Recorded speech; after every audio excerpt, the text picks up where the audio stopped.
Hello, this is Dylan Miller on Daily Dose of Dylan, Google Podcast, Spotify, Spreaker, or iHeartRadio. This is Dylan Miller on Daily Dose of Dylan. We got some good stuff today, actually. I'm going to do a double, obviously, because I missed yesterday.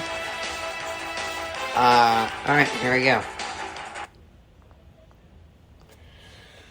Alright, so, Jake Plummer said that Aaron Rodgers would make if he were traded to the Broncos, and this is all hypothetical, he would make them Super Bowl contenders. Now, what I think is happening right now, because first of all, I think this Broncos trade stuff isn't gonna work out, because I think what Green Bay is doing right now, by basically not making a move on Aaron right now, they're not doing what Seattle did, which was rush to make Russ happy, you know? They didn't rush for it. That's because they're calling Aaron's bluff. Because Russell never said anything. When he came out and said, I'm getting hit too much, it was whoa. Russ never complains, you know? So they were okay, we gotta get him some weapons here. Let's go. Aaron can complain. He's complained before. And he did this on the day of the draft. One of the most important days when building a team. What Green Bay is saying is, this is just another one of his complaints. And he doesn't have the stomach for it. So they're calling his bluff right now.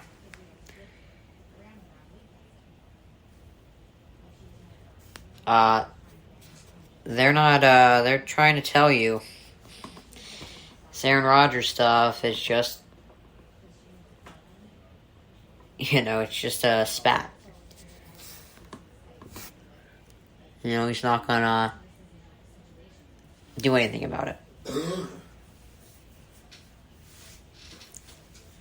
And that's because of his reputation. So if he's actually being real about this, then the joke's on the Packers, but they're calling his bluff right now.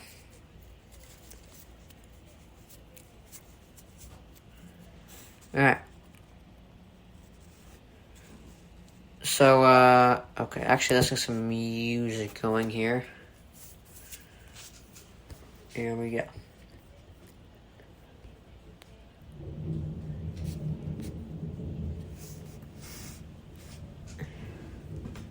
So there's a storm going on outside, if you couldn't hear that right there. Alright, let me just get music going here. Here we go. Alright, so, CP3 said that the extra rest days before the finals helped his injured hand. And look at the last two teams standing. Arguably the healthiest teams. Both had one injury. Giannis and CP3. There are two combined injuries between the Bucks and Suns. And I said, that's what this year specifically is going to come down to. It's going to come down to the healthiest team. Because the bubble screwed a lot of teams up. The Lakers specifically. Screwed the Nuggets. The Nuggets had injury problems that they normally don't have. The Nets had injury problems that Kyrie always gets injured anyway, but Harden normally doesn't. That was a problem.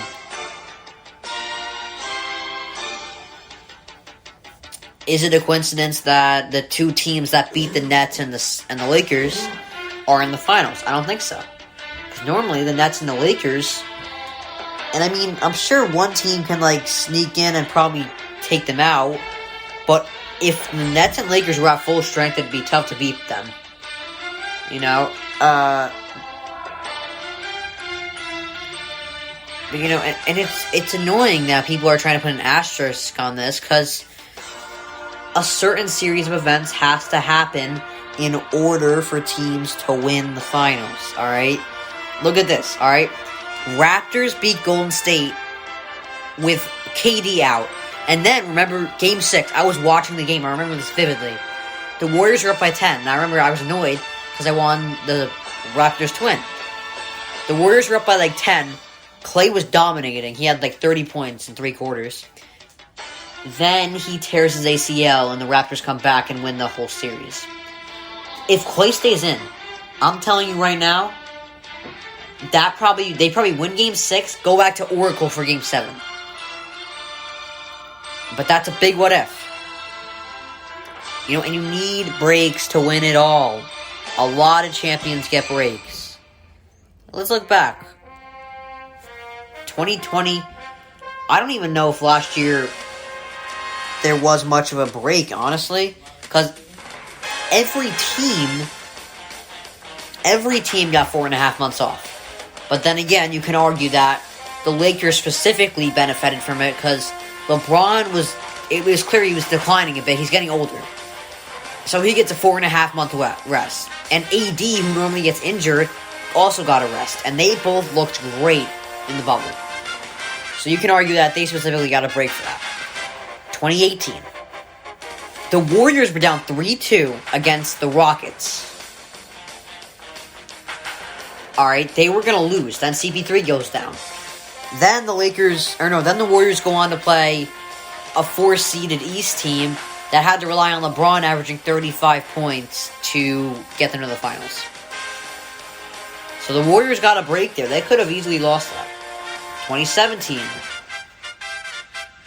The Warriors, they were down by 26 in Game 1 before Kawhi got injured. They were down by, they were going to lose. But they picked it up and they won. 2016, Draymond got suspended, and there were some, and, Iguodala was coming back from an injury, so that's kind of a break in 2016. 2015, Kyrie and Kevin Love go out. Warriors win. Every champion gets breaks. Alright, a certain series of events has to happen in order for someone to become a champion. You just gotta give them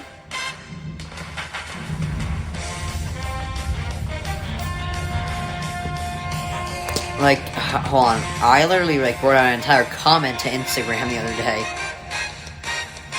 That's it. A certain series of events, you have to credit all these teams though. 2015, alright, congrats, the Warriors stayed healthy. 2016, Cavs they hung in there. 2017, that Warriors team was as unstoppable as it gets. 2018,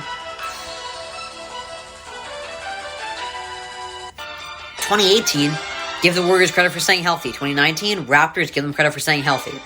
2020, give the Lakers credit for just being a better team. Every team got 4.5 months off.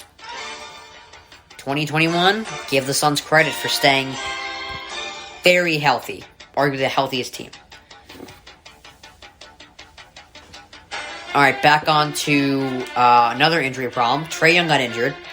And it was a close series. It was closer than I expected. I thought it would be 4. I thought it would be Bucks in 5 or 6, but it wasn't.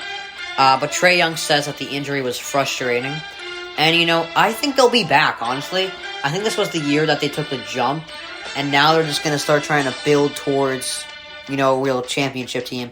Because right now I think they're talented. I don't know if they have a leader there. A surefire leader. I think Trae Young is going to be a leader in the future, but not right now.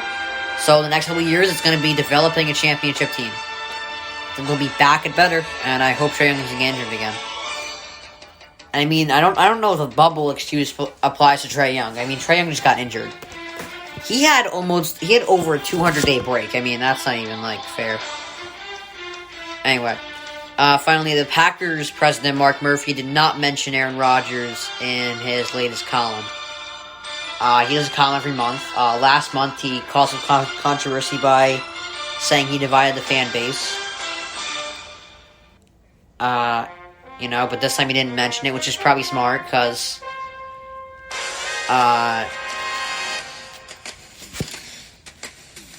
you don't want to screw anything else up. Right now, it's a pretty messed up situation right now that they're in with Aaron Rodgers. You don't want to dig a deeper hole by saying anything.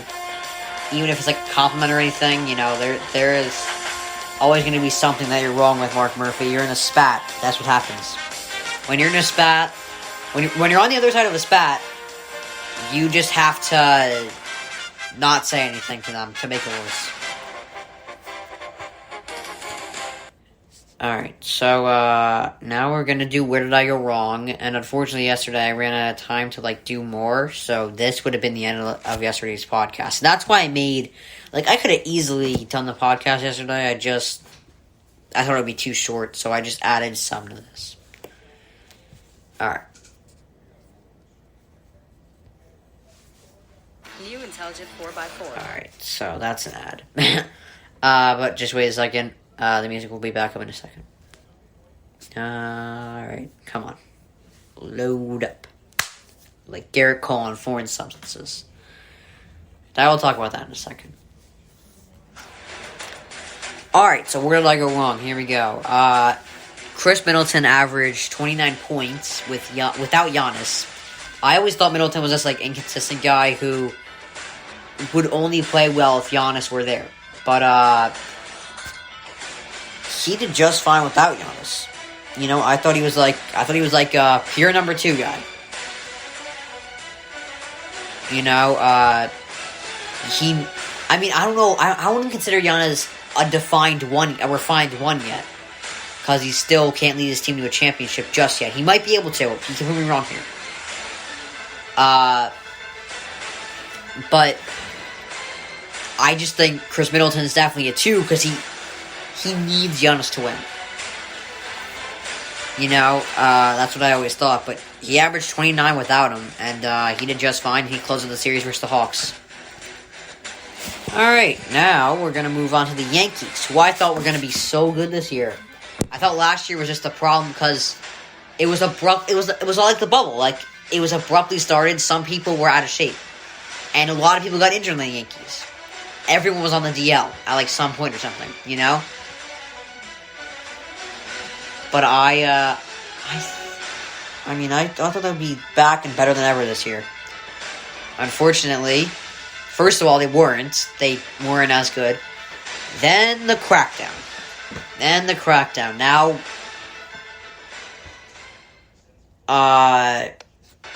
Garrett Cole's ERA has gone from an average 1.78 to a whopping 2.91. So, since the crackdown. So, I don't know. A lot of pitchers, normally at this stage, I would defend Garrett Cole, because he gets a lot more criticism right now than a lot of pitchers do. But I can't defend him now. Because every pitcher's numbers are kind of going down a bit. Because, they had spider tag. They had more control. It's understandable. But Garrett Cole's numbers are plummeting. It's insane. They're plummeting. It's more than other pitchers. So you have to criticize Garrett Cole. And it just makes it worse that he's a Yankee.